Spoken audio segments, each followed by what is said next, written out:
இன்றைக்கு ஏப்ரல் மாதம் பாஸ்கா காலத்தின் 5ஆம் ஞாயிறு 28ஆம் தேதி ஞாயிற்றுக்கிழமை. இன்று தேவன் நமக்கு தரும் ஜீவ நீரூற்றான இறை வார்த்தைகள் திருத்தூதர் பணிகள் நூலிலிருந்து வாசகம் இயல் 9 இறை வார்த்தைகள் 26 31 முடிய. அந்நாட்களில் சவுல் எருசலேம் நகரத்துக்கு வந்தபோது சீடர்களுடன் சேர்ந்து கொள்ள முயன்றார். ஆனால் அவரும் ஒரு சீடர் என்பதை நம்பாமல் அனைவரும் அவரை கண்டு அஞ்சினர். பர்னபா அவருக்கு துணை நின்று அவரை திருத்தூதர்களிடம் அழைத்துச் சென்றார். பவுல் ஆண்டவரை வழியில் கண்டது பற்றியும் ஆண்டவர் அவரோடு பேசியது பற்றியும் அவர் தமஸ்குவில் இயேசுவின் பெயரால் துணிவுடன் உரையாடியது பற்றியும் பர்னபா அவர்களுக்கு விளக்கி கூறினார். அதன்பின் சவுல் அவர்களோடு சேர்ந்து எருசலேமில் அங்கும் இங்குமாக சென்று ஆண்டவரின் பெயரால் துணிவுடன் பேசி வந்தார். கிரேக்க மொழி பேசும் யூதரிடம் சென்று அவர்களோடு வாதாடினார். அவர்கள் அவரை கொன்றுவிட முயன்றார்கள். ஆனால் அவரோடு இருந்த சகோதரர்கள் இதை அறிந்து அவரை செசரியாவுக்கு கூட்டிச் சென்று அங்கிருந்து தர்சு நகருக்கு அனுப்பி வைத்தார்கள். யூதேயா, கலிலேயா, சமாரியா ஆகிய பகுதிகளிலெல்லாம் திருச்சபை வளர்ச்சியுற்று ஆண்டவருக்கு அஞ்சி நடந்து அமைதியில் திளைத்து தூய ஆவியாரின் துணையால் பெருகி வந்தது. ஆண்டவரின் அருள்வாக்கு. இறைவா உமக்கு நன்றி. உம்மோடு இருப்பதுதான் உள்ளத்தின் வாஞ்சையா, சித்தம் செய்வதுதான் இதயத்தின் ஏக்கமையா. உம்மோடு இருப்பதுதான் உள்ளத்தின் வாஞ்சையா, சித்தம் செய்வதுதான் இதயத்தின் ஏக்கமையா.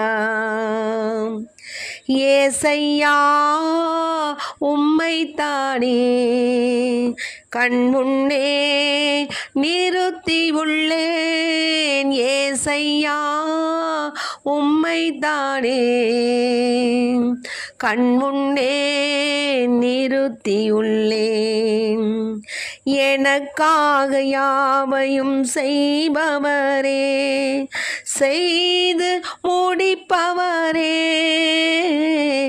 எனக்காக யாவையும் செய்பவரே, செய்து முடிப்பவரே. என் பாரங்கள் என் சுமைகள், என் பாரங்கள் என் சுமைகள் உன் பாதத்தில் இறக்கி வைத்தேன். உன் பாதத்தில் இறக்கி வைத்தே. ஏசையா உம்மைத்தானே என் முன்னே நிறுத்தி உள்ளேன். ஏசையா உம்மைத்தானே என் முன்னே நிறுத்தியுள்ளேன். உம்மோடு இருப்பதுதான் என் உள்ளத்தின் வாஞ்சையா, சித்தம் செய்வதுதான் இதயத்தின் ஏக்கமையா, இதயத்தின் ஏக்கமையா. இன்றைக்கு நம் தேவன் தரும் ஜீவ நீரூற்றான இறை வார்த்தைகளை கேட்டோம். அதாவது திருத்தூதர் பணிகள் நூல்ல எருசலேம் நகருக்கு சவுல் வந்தார். அவர் சீடர்களுடன் சேர்ந்து கொள்ள முயன்றார். ஆனால் அவரும் ஒரு சீடர் என்பதை நம்பல. ஏன்னு கேட்டீங்கன்னா, அவர் தான் என்ன செய்தாரு, கிறிஸ்தவர்களையெல்லாம் உள்ளார எங்க இருக்கிறாங்களோ அங்க இருக்கிறவங்களையெல்லாம் பிடிச்சி இழுத்து கொண்டு போய் சிறைச்சாலையில் அடைச்சு சிறைச்சேதம் செய்தவர் அவர் தான். அதனால இப்ப அவர் சீடர்னு சொல்லிக்கிட்டு வர்றதை பார்த்தோன்னே எங்க நம்மளை இது மாதிரி சொல்லி ஏமாத்தி மறுபடி அவன் பிடித்துட்டு போகிறதுக்காக வர்றாங்களோ, என்ன மனித பலகீனம் தானே, இப்படியாக நிறைய பேருக்கு ஒரு அச்சம். ஆனாலும் தேவனுக்காக உயிரை கொடுக்க துணிஞ்சு இருக்கிறாங்க. இருந்தாலும் இவன் கிறிஸ்தவர்களுக்கு எதிரானவனாச்ச, இப்போ சீடர்னு நிற்கிறானே எப்படி அப்படின்னு நம்பாமல் இருக்காங்க.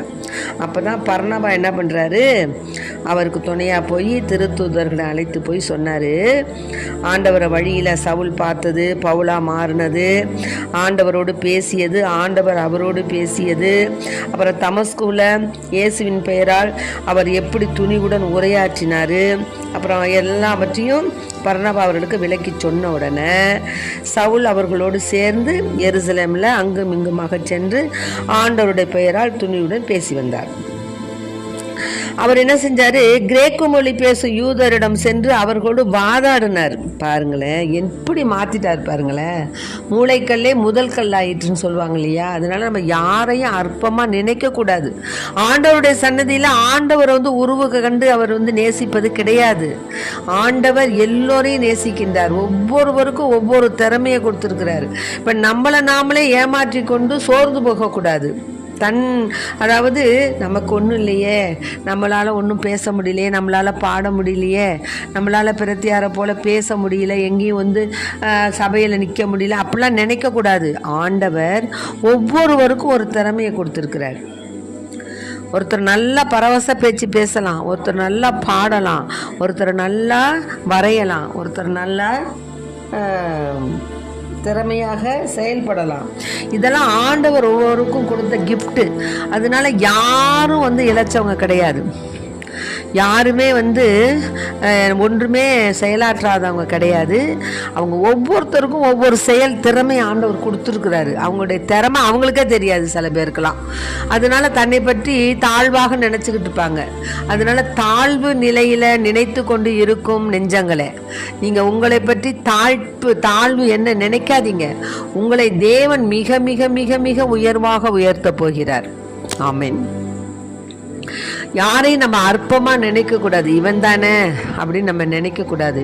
இவனையும் ஒரு நாள் வண்டியும் ஒரு நாள் ஓடத்துல ஏறும், ஓடமும் ஒரு நாள் வண்டியில ஏறும். அதனால நம்ம யாரையும் துச்சமா நினைக்க கூடாது, யாரையும் அதாவது தாழ்வாக நினைக்க கூடாது. எல்லோருக்கும் அவரவருக்கு ஒரு நேரம் வரும், காலம் வரும். அப்போ ஆண்டவர் அவர்களை உயர்த்துவார்.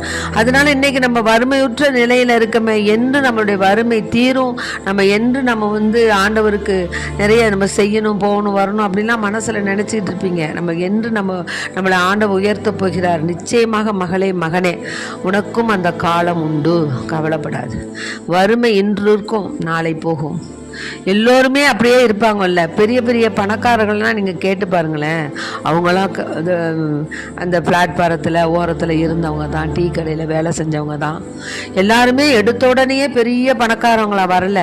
அவங்களுடைய அந்த வாழ்வாதாரத்தை நீங்கள் கேட்டிங்கன்னா, சின்ன பிள்ளையிலேருந்து அவங்களுடைய வாழ்வாதாரம் அவ்வளவு ஏழையாகவும் அவ்வளவு துன்பகரமானதாகவும் இருக்கும். யாருமே அப்படியே உடனே அப்படியே ஸ்டன்னா அப்படின்னு எல்லாம் இப்போ சொல்கிறாங்கல்ல, ஃபாஸ்ட்டு ப்ரிப்பேராக பண்ணுறாங்க பார்த்தீங்களா, ஃபாஸ்ட்டு ஃபுட்டு மாதிரி இல்லை.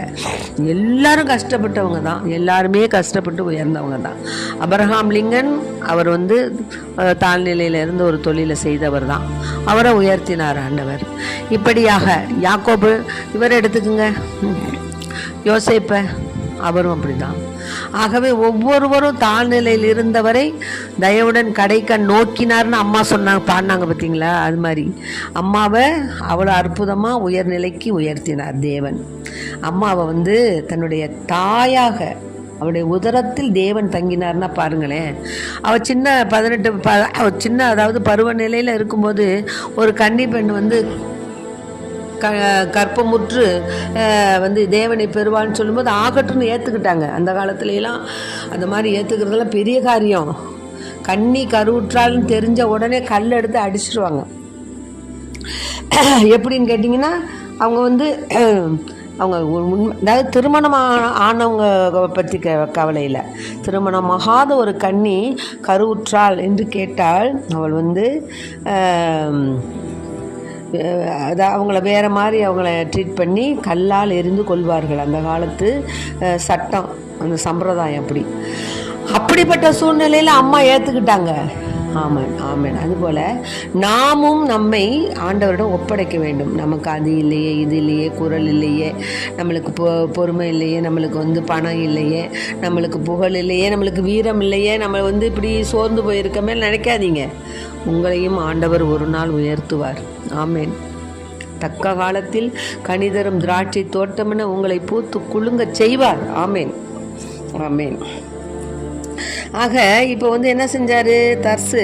அதனால் அவரை அறிந்து கிரேக்க மொழி பேசும் யூதரிடம் சென்று அவர்களோடு வாதாடினார். அதனால என்ன பண்ணிட்டாங்க, இவங்களுக்கெல்லாம் இதான ஒரே வேலை, அவனை கொண்டு விடணும். யார் ஒருத்தன் வந்து நல்லா கடவுளை பற்றி பேசி நிற்கிறானோ அவரை என்ன செஞ்சிடணும், கொண்டுடணும் அப்படின்னு இவரை கொல்வதற்கு ஆயத்தம் பண்ணாங்க. ஆனால் உடனே சீடர்கள்லாம் என்ன பண்ணாங்க, அதை அறிந்து செசாரியாவுக்கு கூட்டி போய் அங்கிருந்து தர்சு நகருக்கு அவரையே அனுப்பி வச்சாங்க.